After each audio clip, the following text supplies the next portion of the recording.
Three astronauts climb into their spacecraft for what should be a routine ground test, the first crewed mission of NASA's Apollo program.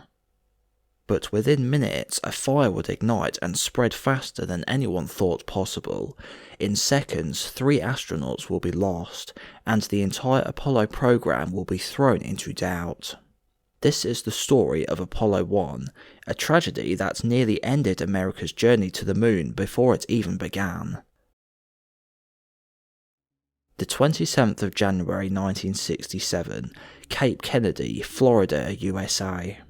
Apollo 1, originally known as AS-204, is to be the very first crewed flight of the Apollo program, America's ambitious effort to land a man on the moon. Scheduled for launch on the 21st of February, the mission will serve as a low Earth orbit test of the brand new Apollo Command and Service Module. The 1960s are defined by the Cold War. Both the United States and Soviet Union compete in nearly every field, but nowhere is this rivalry more dramatic than space.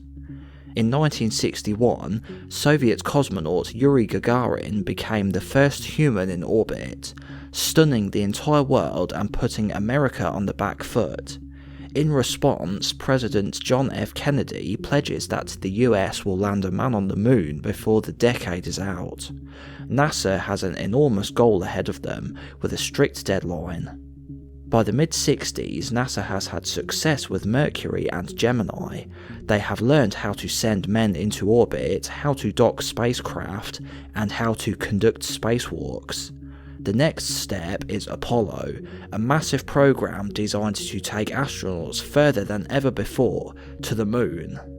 But with every achievement, pressure mounts, budgets are stretched, and deadlines approach, all while the world watches. The crew members are carefully chosen. Gus Grissom is a veteran astronaut. His experience from the Mercury and Gemini programs makes him a prime candidate to command Apollo 1. He is joined by Ed White, the first American to conduct a spacewalk. Rounding out the three-man crew is Roger Chaffee. Apollo 1 will be his first trip to space. Together, the men share a quiet confidence. They know the risks, but they believe in the mission. The Apollo Command and Service Module is built by North American Aviation. Its design is the most advanced crew capsule ever built for its time.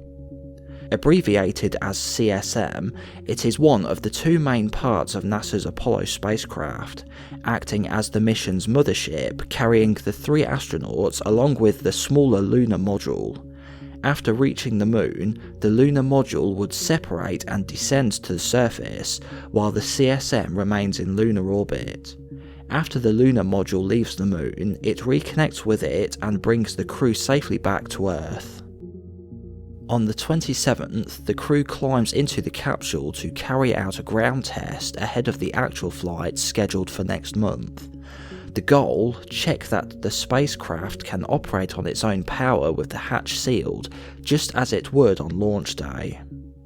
The atmosphere inside the spacecraft is pressurized with an oxygen amount far higher than the air outside. The test begins. The astronauts report communications issues. Grissom complains, "How are we going to get to the moon if we can't talk between two buildings?" Frustration mounts. Then, inside the highly oxygenated capsule, within seconds, flames race through the cabin. Velcro, nylon straps, and foam padding feed the inferno.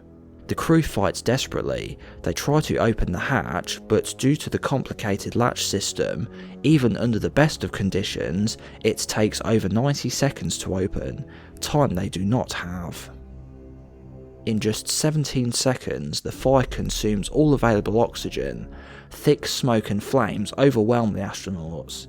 By the time ground crews manage to open the hatch, more than 5 minutes later, there's no chance of survival.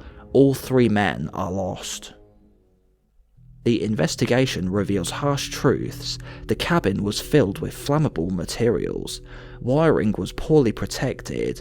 The use of high-pressure oxygen created the perfect conditions for a fire. And, finally, The hatch design doomed the crew, making escape impossible. Investigators conclude that the fire was sparked by an electrical fault. It spread almost instantly, fueled by flammable materials inside the capsule and the pure oxygen atmosphere under high pressure. The crew's escape was impossible. The inward opening plug door hatch was sealed shut by the rising cabin pressure. Because the rocket carried no fuel, the ground test was not seen as especially dangerous, and emergency procedures were limited. It exposes flaws in NASA's culture. Engineers and astronauts had raised concerns, but warnings were often ignored in the rush to meet deadlines. The accident is a harsh lesson. Every spacecraft is stripped down and rebuilt. Flammable materials are replaced with fire-resistant alternatives. Electrical systems are redesigned, and the hatch is re-engineered to open outward in just a few seconds. The changes delay Apollo by more than a year, but they also ensure that when astronauts return to flight, they are far safer than before. The Apollo 1 fire becomes a turning point. From tragedy comes reform. The mistakes exposed by the accident force NASA to rethink its priorities, putting safety above all else. Grissom, White and Chaffee never make it into space, but their sacrifice ensures that others do. Just 2 years later, Apollo 7 lifts off, the first successful crewed Apollo flight, flying safely thanks to the redesigned systems, and in 1969, Apollo 11 fulfills the program's promise, landing men on the moon. Man's journey into space is paved not only with triumphs, but with tragedy. The Apollo 1 crew are remembered not for how they died, but for how their loss reshaped history. Apollo 1 was supposed to be the beginning of America's journey to the moon. Instead, it became a symbol of loss. 3 astronauts lost their lives, but in doing so made Apollo safer and made the moon landings possible. If you enjoyed this video and found it interesting or thought-provoking, give it a like and subscribe to the channel to catch future episodes as I upload them. Thank you for watching, and I'll see you next time.